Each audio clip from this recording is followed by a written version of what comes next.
أعوذ بالله من الشيطان الرجيم. بسم الله الرحمن الرحيم. نوينا التعلم والتعليم والتذكر والتذكير والنفع والانتفاع والإفادة والاستفادة والحث على تمسك بكتاب الله تعالى وسنة رسول الله، الدلالة على خير ابتغاء مرضات الله. وأفضل الصلاة والسلام على النبي المحمود سيرته الذي حين جاءنا بالرسالة لم يبق من شجر ولا حجر إلا تحييه نطقا حين يلقاه. اللهم لا عيش إلا عيش الآخرة فاغفر للأنصار والمهاجرة. Fadha al-imani wal-islam, tukiwa tupo katika muendelezo wa durusi zetu kwa kupitia kitabu chetu pendwa hichi cha Madarijul Ula, ambayo ni sherhe ya Tabaraka bil Ula cha al-Imam Abil Mubarak Hasan ibn Umairi Ash-Shirazi afallahu anhu. Leo katika mutala wetu tupo katika ukurasa nambari 24 na ubeti ambao tunaondokea nao leo ni ubeti nambari 16. Ubeti nambari 12 afwan. Ubeti nambari 12 unaosema: wama huznahu min hillin wa hirmin yuwazza'u fil banina wa fil banati. Wama huznahu, na kile ambacho tumekikusanya. Wama huznahu, na kile ambacho tumekikusanya. Min hillin wa hirmin, kinachotokamana na uhalali na chenye kutokamana na uharamu. Min hilli, kinachotokamana na uhalali kwa maana njia za halali. Wa min hirmin, na kile kinachotokamana na uharamu kwa maana ya njia za uharamu. Yuwazza'u, kitagawiwa kitu kama hicho. Fil banina wa fil banati, kwa watoto wa kiume na kwa watoto wa kike.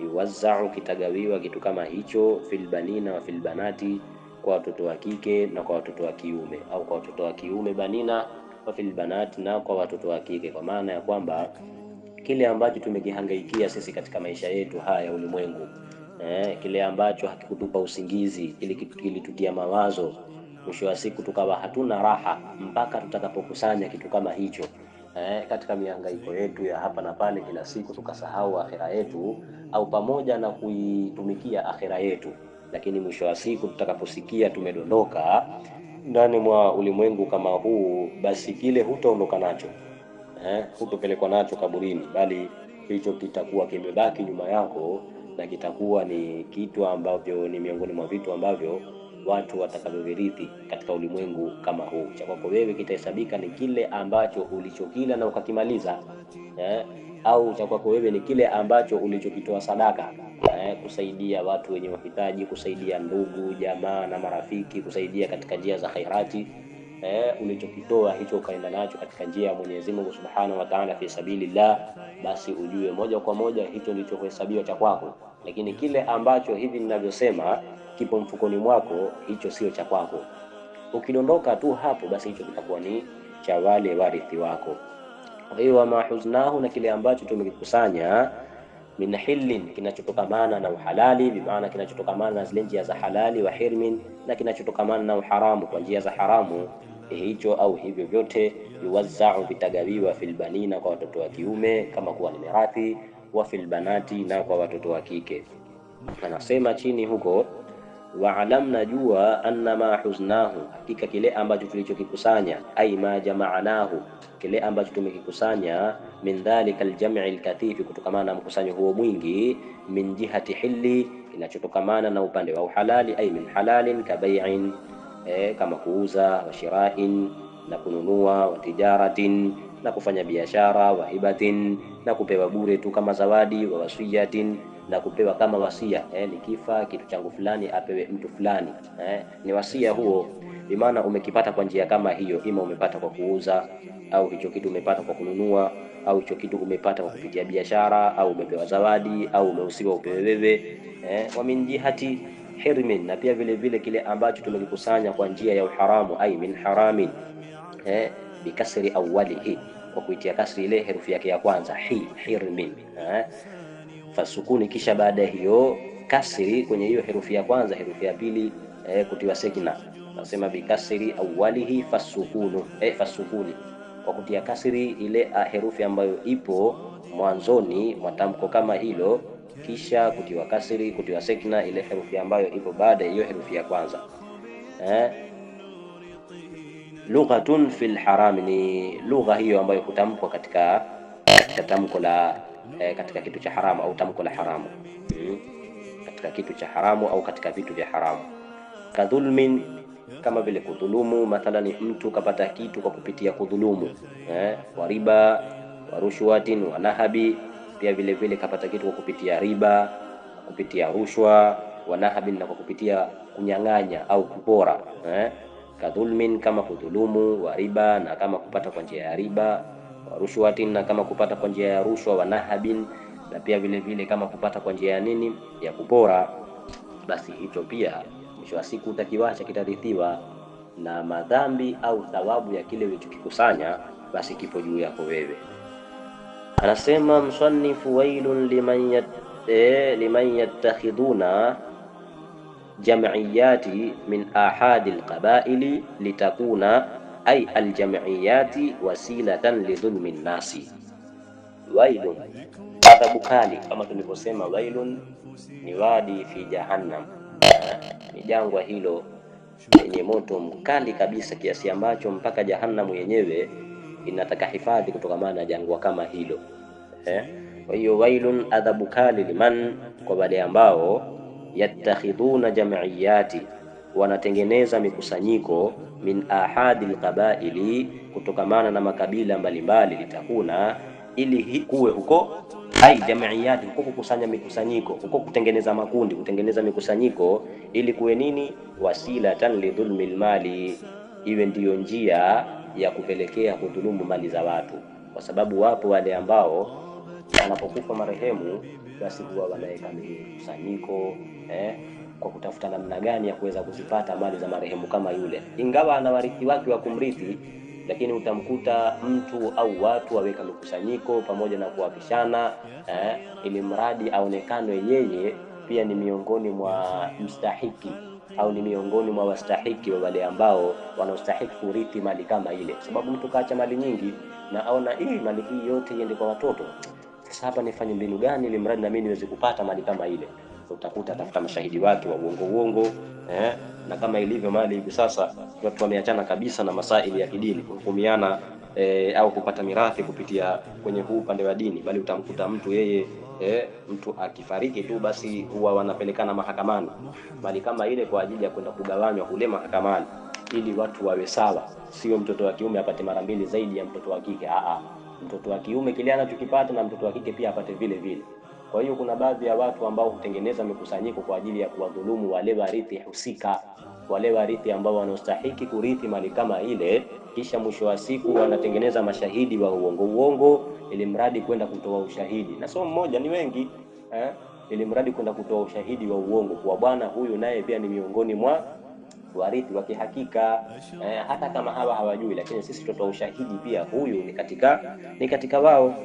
Huyo ndo anasema wailun, adhabu kali, liman, kwa yule ambaye au kwa wale ambao, kwa sababu man ni min alfadhil umumi, yattakhiduna jam'iyati, wanaotengeneza mikusanyiko, min ahadi alqabaili, kutokana na makabila mbalimbali, litakuna aljam'iyati, ili kuwe kule kukusanya watu, ile mikusanyiko, wasilatan, ndiyo njia, lidhulmi mali, kwa ajili ya kudhulumu mali, alladhi, ambayo yakhalufuhu man mata, anayoibakisha mali kama hiyo yule anayekufa, min qabailihim, kutoka kwenye yale makabila yao.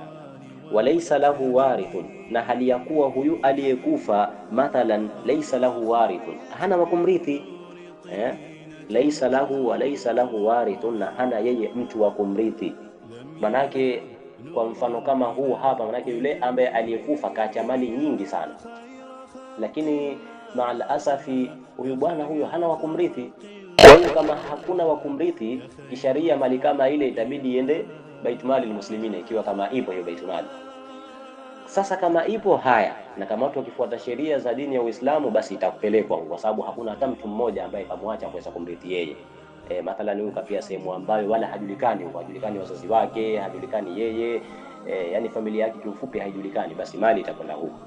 Kwa hiyo sasa kuna wale ambao wanaotengeneza kama nilivyosema njia za panya tuseme, ili mradi na wao pia waonekane kuwa ni miongoni mwa wale watu wa kumrithi huyu, itaendaje mali yote kwenye Baitul Muslimin? Itaendaje hii? Kwa hiyo sasa hapa, ili tuipate, basi tusukeni mpango huu madhubuti, ili mradi na sisi tuweze kurithi.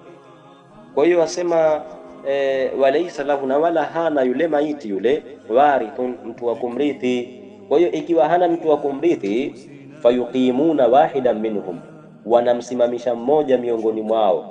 Lile kundi lile ambalo limekusanyika kwa ajili ya kuweza kudhulumu mali kama ile, utawakuta wanamtoa mtu mmoja miongoni mwao makama alwarithi, kuwa awe ndio yupo kwenye makamu ya wale wenye kurithi. Fayuqimuna wahidan minhum, basi humsimamisha mmoja miongoni mwao makama alwarithi, kwenye ile makamu ya wale warithi alhaqiqi, warithi wa kihakika. Fayushahadu lahu shuhuda zuri, basi watatoa ushahidi wale watu waliokusanyika kama pale kutoa ima kabila moja au makabila mbalimbali. Fayushahadu, hutolewa ushahidi. Fayushahadu, hutolewa ushahidi lahu, kwake yeye, shuhuda zuri, ushahidi wa uongo, wa huyu naye pia ni katika warithi. Ladal hukami, tena ushahidi wa uongo kama huo hutolewa mbele ya mahakimu. Ladal hukami, mbele ya mahakimu. Bintisabihi, kwa kumhusisha huyu bwana ambaye wamemteua, ila almayiti, kwa maiti. Bintisabihi, kwa kumhusisha huyu bwana ambaye wamemteua, ila almayiti, kwa maiti, kuwa huyu naye pia ni mwanafamilia na pia ni mrithi katika miongoni mwa warithi wa huyu maiti. Kwa hiyo sasa, baada ya kutoa ushahidi kama huu mbele ya mahakimu, ima iwe ni maqadhi au wengineo, fayahkumuna lahu bilirthi. Fayahkumuna lahu bilirthi, basi wale alhukami, wale mahakimu, watahukumu kwa huyu bwana ambaye kateuliwa kifigisu bilirthi, watahukumu kule kurithi, kwa naye pia basi kwa ushahidi huu ambao mlioutoa, basi huyu kweli naye pia ni mrithi. Nakumbuka Saidina Umar karamallah radiyallahu anhu, siku katika masiku aliwahi kusema, enyi watu, ile anitaje wahai umekatika hivi sasa. Maana ikiwa kama kulikuwa kuna jambo ambalo linalotatiza na Mtume sallallahu alaihi wasallam yupo fi adhuhurina, yupo kati yetu, basi jambo kama lile ikawa kama mtu kaongopa akasema uongo, basi Jibrili moja kwa moja anamshushia wahai Mtume kutoka kwa Mwenyezi Mungu Subhanahu wa Ta'ala, kuwa jambo hili huyu kapatia, kasema kweli, kuwa huyu naye kasema uongo. Kwa hiyo wahai baada ya kufa bwana Mtume sallallahu alaihi wasallam umekatika wahai kama ule. Kwa hiyo sasa tutahukumiana kwa kile ambacho tutakachokiona na kwa yale maneno ambayo tutakayoyasikia. Kwa hiyo sisi tutahukumiana kwa namna hiyo, kweli wa kile anachokisema mtu au uongo wa kile ambacho mtu anachokisema, basi Mwenyezi Mungu Subhanahu wa Ta'ala yeye ndiyo anayejua, atakwenda kuhukumu kwa uhakika huko kesho, siku ya Kiyama. Lakini sisi vile ambavyo tutakavyomuona mtu, basi ndio tutamhukumu hivyo, na ule ushahidi ambao tutakaoletewa na sisi tutahukumu kupitia ushahidi kama huo. Kwa hiyo hawa mahakimu wao hawatakuwa na kosa lolote, kwa sababu hawajui na wala hawafahamu ukweli wa haya maneno au wala uongo wake. Kwa hiyo sasa, kwa kupitia ule ushahidi, basi wao ndio watamhukumia huyu bwana ambao wamemteua kinamna fulani hivi, kuwa naye pia ni mwenye kurithi. Kwa hiyo naye pia atawekwa katika miongoni mwa wale warithi, hali ya kuwa anawadhulumu wale warithi wa kihakika, kwa sababu wamepangana kule. Anaendelea kusema yuwazza'u ay yuqassamu ba'da al-mauti, basi kitagawiwa baada ya kufa huyo mtu, maana hiyo mali hicho alichokikusanya, fi ay ala auladi, hiyo fi yafasalika kwa maana juu ya watoto, fi ay ala al-auladi, ala auladi, juu ya watoto, albanina ay adhukur, wa kiume, wa fi ay ala auladi albanati, na juu ya watoto wa kike, ay al-inath au al-inathi. Fa idhan farada albanuna anil banati, na pindi watakapopwekeka watoto wa kiume kuachana na watoto wa kike, yuwazza'u bainahuma ala sawai, basi watagawiwa hao watoto wa kiume kwa usawa.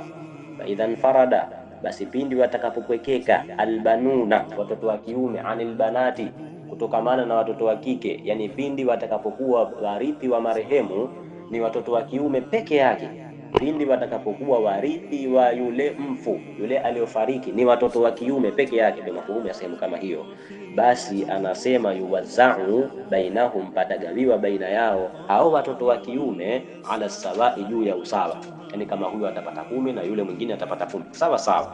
Wa amma idha mfaradatil banatu, na ama pindi watakapokuwa peke yao watoto wa kike, falahunna thuluthani faqat, basi wao watakuwa wana theluthi mbili tu. Falahunna thuluthani, basi wao watakuwa wana theluthi mbili. Ukisikia thuluthani, maana yake kitu kimoja kimegawiwa mara 3, hizi mbili za kwao, hii moja itabaki. Kwa hiyo falahunna thuluthani, wana wao theluthi mbili faqat tu. Wa idha tamaa sinfani, na pindi yatakapokusanyika mapote mawili. Wa idha tamaa, na pindi zitakapokusanyika sinfani, mapote mawili au mbea mbili au sampuli mbili au namna mbili, fasili utakavyo wewe. Falidhakari, basi ana mtoto wa kiume, minhum, miongoni mwa hao watoto, mithlu hadhil unthayaini, mfano wa fungu la wanawake wawili. Kwa hiyo maana yake watakapokuwepo watoto wa kiume na watoto wa kike mchanganyiko, basi wao wa kiume hawa watapata mara mbili zaidi ya yule mtoto wa kike. Wa amma ibnu wahidun fahuwa asabatun, na ama mtoto mmoja, manake ama maiti atakapokufa kisha akamwacha mtoto mmoja tu, asema fahuwa asabatun, basi yeye ni asaba. Na asaba kama tunavyojua ni yule ambaye anayesubiri kile ambacho kinachobaki baada ya kuwa mali imeshagawiwa kwa wale warithi husika, kile kilichobaki ndio atakachokichukua yeye chote. Kwa hiyo sasa, ama mtoto wa kiume, maiti atakapokufa akimwacha mtoto wa kiume peke yake, asema fahuwa asabatun, basi huyo mtoto wa kiume atapata mali yote, kwa sababu kutakuwa hakuna wengine wa kurithi. Basi yeye mtoto wa kiume, ikiwa kama hakuna wengine wa kurithi, mali yote itakwenda kwake yeye. Wa bintu wahidatun, na ama maana hiyo wao ya atfia kwenye huko ibnu. Wa bintu wahidun, na binti mmoja, maana maiti atakapokufa kisha akamwacha binti tu mmoja, hakuna mwingine, basi fala nisfu, ana yeye nusu ya nini? Ana yeye nusu ya mali. Ile mali itagawiwa katika wakati, nusu atachukua yeye, nusu nyingine itafanyia mambo mengine. Waalam, najua bi anna al-kasba fil harami, kwa hakika chumo la haramu, mudhirrun, ni lenye kudhuru. Waalam, najua bi anna al-kasba fil harami, kwa sababu chumo, au bi anna, kwamba kuchuma, fil harami, katika chumo la haramu, mudhirrun, jambo hilo ni lenye kudhuru, wa afatun fil mali, na ni lenye kuleta maafa, mitihani, misukosuko katika mali. Qala sallallahu alayhi wasallam, Mtume sallallahu amesema, la yaatiyanna ala nnasi zamanun, wallahi, kama tunavyosema hiyo lamu ni lamu ya qasam, ni lamu ya kiapo. Kwa hiyo kufasiri kwake utasema la yaatiyanna, tena kumekuja lamu hiyo ya qasam, ya kiapo, na mwishoni kuna nuni tawkidi thaqili, maana yake kumetiliwa mkokotezo kweli kweli, kwa maana ya kuwa la yaatiyanna, wallahi, zitakuja wallahi, yani kuna taukidi kama zote. Ala nasi, zitakuja kwa watu, zamanun, zama ambazo kwamba la yubali almar'u, hatojali mtu, bima akhadha almala, bima ni kwa njia gani, bima ni kwa njia gani, akhadha almala, amechukua mali, amechuma mali, amepata mali, hatojali min halalin au am min harami, ima iwe ni njia ya halali au ni njia ya haramu. Ndio zama zetu hizi. Sadaka Rasulullah. Yani haya maneno hayahitaji wala kuyamulika na tochi ili uweze kuyaona vizuri au uweze kuthibitisha haya maneno ya Mtume sallallahu. Ndio zama hizi ambazo tuko nazo, mtu yeye hajali kitakachompitia mbele yake, twende, kapora, kaiba, akasema uongo ndio akapata sijui nini, mtu wala hajali. Yani anachojali yeye ni kuweza kulishibisha tumbo lake, asiwe na njaa. Lakini zile njia atakazotafutia hicho cha kuweza kushibisha tumbo lake asiwe na njaa, au na twende potelea mbali, iwe ni za halali za haramu, ndio zama hizi. Mwenyezi Mungu Subhanahu wa Ta'ala tuhifadhi. Kuna hadithi moja Mtume sallallahu anasema, naikumbuka kwa kullu lahamin nabata min suhutin fannaru aula bihi, asema kila nyama ambayo imeota kwa kula haramu, kullu lahamin nabata min suhutin fannaru aula bi, kila nyama ambayo imeota nyama kama ile kwa kupitia kula chakula cha haramu, basi ujue moto ndio bora zaidi kwenye hiyo nyama kuliko kuingizwa peponi. Lazima ende ukasafishwe kwanza, sababu peponi hakuingii watu wachafu. Kwa hiyo Mtume sallallahu alaihi wasallam amesema kweli, sadaqa Rasulullah. Zama zetu ndio hizi, mtu hajali ile mali yake kaipataje, kwa njia ya halali au kwa njia ya haramu. Asema wa ikhtilatul harami ma'al halali khatarun, na kuchanganya kile kitu cha haramu pamoja na kitu cha halali ni kwenye hatari mno. Wa ikhtilatu, na kuchanganya alharami, kitu cha haramu, ma'al halali, pamoja na kitu cha halali, khatarun, ni kwenye hatari, kuna hatari ndani yake. Watawzi'u ala alwarathati, na kugawanywa hicho kitu ambacho kina mchanganyiko wa halali na haramu watawzi'u, na kugawanywa ala alwarathati, kwa wale wenye kurithi, kabla tamayyuzi dhulmin, kabla ya kupambanua kile ambacho kimedhulumiwa, kabla tamayyuzi dhulmin, kabla ya kupambanua ile dhulma. Maana yake kugawiwa mali kabla ya kutolewa kile ambacho huyu maiti amekidhulumu ni mtihani mkubwa. Maana yake wataendelea imma, kama pesa wataendelea kuzizalisha mathalan. Kwa hiyo kadri wanavyozizalisha kwa wao, ikiwa kama hawajui basi wala hakuna madhara, lakini kwa wewe wewe ambaye umekipata kitu kama kile kwa dhulma, basi kwako wewe mtihani utazidi kuendelea. Anasema fala aqilu, basi mwenye akili, manihtata, ni yule ambaye ametoka shakani. Fala aqilu, basi mwenye akili, man, ni yule ambaye ihtata an dhalika, ameweza kujilinda kutokana na jambo hilo. Ihtiyatu maana yake ni kutoka shakani. Mtu kuna mashaka fulani hivi akaona hapa, hebu niachane na hivi vitu. Aweza ukasema pia kwa namna nyingine, kwa tafsiri ya kuweza kujilinda kama nilivyofasiri hapa. Al-aqilu, basi mwenye akili, man ihtata an dhalika, ni yule mwenye kuweza kujilinda kutokana na jambo hilo. Kule kwenye kukusanya kwake, asikusanye mali zake kwa njia ya haramu, au asichanganye halali na haramu. Huyo ndo mwenye akili. Wa ala man ikhtalata, na ni wajibu juu ya yule ambaye amechanganya.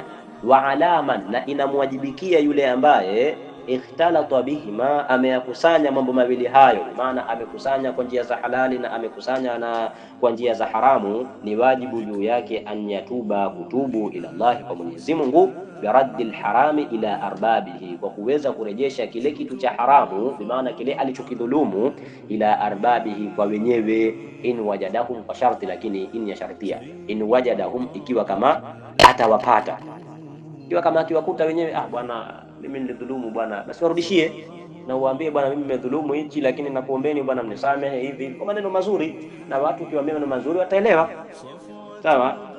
Kwa hiyo wa ala man ikhtalata, na ni wajibu juu ya yule ambaye amechanganya bihima mawili hayo, yani halali na haramu, ayatuba ila Allahi, basi ni wajibu kwake yeye kutubia kwa Mwenyezi Mungu, biraddil harami, kwa kurejesha kile kitu cha haramu, ila arbabihi, kwa wenyewe. In wajadahum, ikiwa kama atawapata.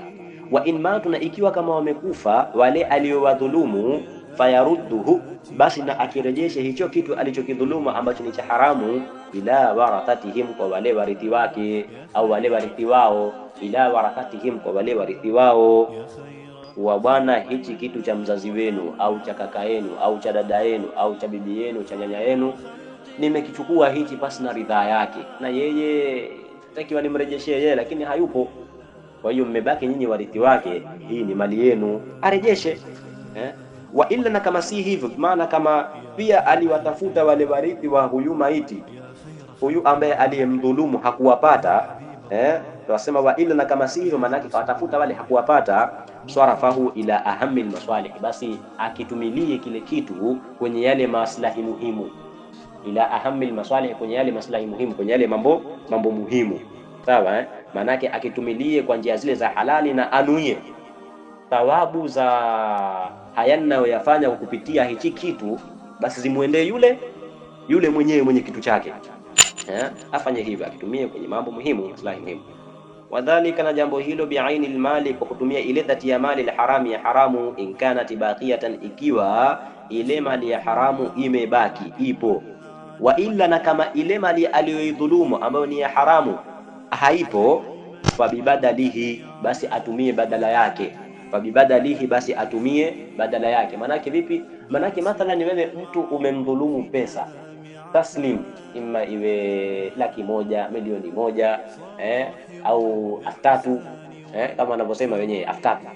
Kama umemdhulumu hiyo, basi kinachotakiwa wewe uweze kumfuata yule mtu na umpe pesa ile ile, ndio wasema hapo wadhalika bi'aini almali, na kufanya hivyo, kufanya vipi? Manake kurudisha hiyo mali hiyo iwe ni bi'aini almali, kwa ile dhati ya mali aliyomdhulumu, iwe kama ni pesa au kiwe kama ni kitu. Mathalani umempora simu, basi watakiwa umrejeshie simu ile ambayo umempora, pesa ile ambayo uliyompora, kama gari ile, pikipiki ile ya kwake ambayo umempora, mpelekee yeye akiwa yupo hai, au kama amekufa wapelekee warithi wake ile.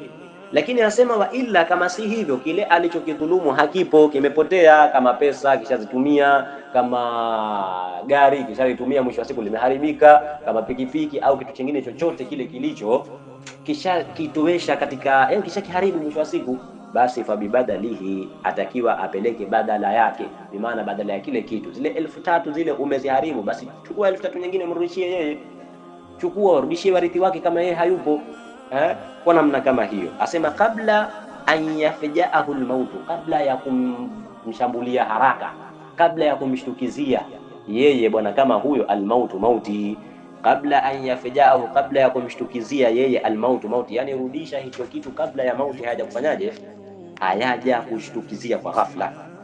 Waalam, najua anna tasadduqa bil mali alharami, hakika kutoa sadaka kwa mali ambayo ni ya haramu, la yanfa'u, hakunufaishi, kwa maana hiyo sadaka yako haina malipo.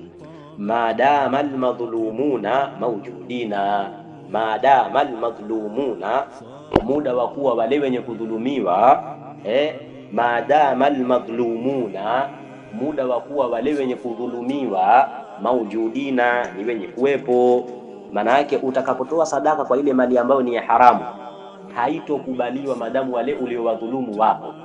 Maana yake ukasema mimi nimeshadhulumu hivi, acha nikatoe sadaka upate thawabu. Upate thawabu kwa sababu wewe una wajibu wa kuweza kuwarudishia wale kile kitu ambacho umewadhulumu.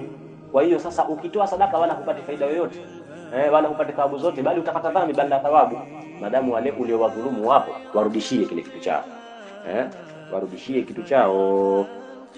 Asema wa'lam, najua anna tasadduqa, kutoa sadaka bimali alharami, kwa mali ya haramu, la yanfa'u, hakunufaishi huko, madama almadhlumuna, madamu wale wenye kudhulumiwa, mawjudina, bado wapo, ni wenye kupatikana.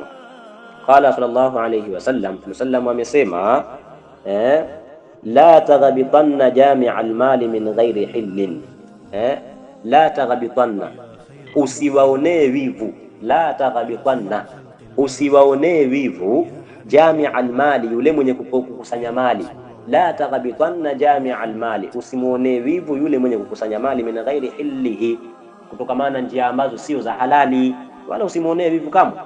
Fa innahu, halinashani, intasaddaqa kabla, intasaddaqa, ikiwa kama atatoa sadaka, la yukubalu, hawezi kukubaliwa ile sadaka yake mimi kutoka kwake yeye, hiyo sadaka haikubaliwi kutoka kwake yeye.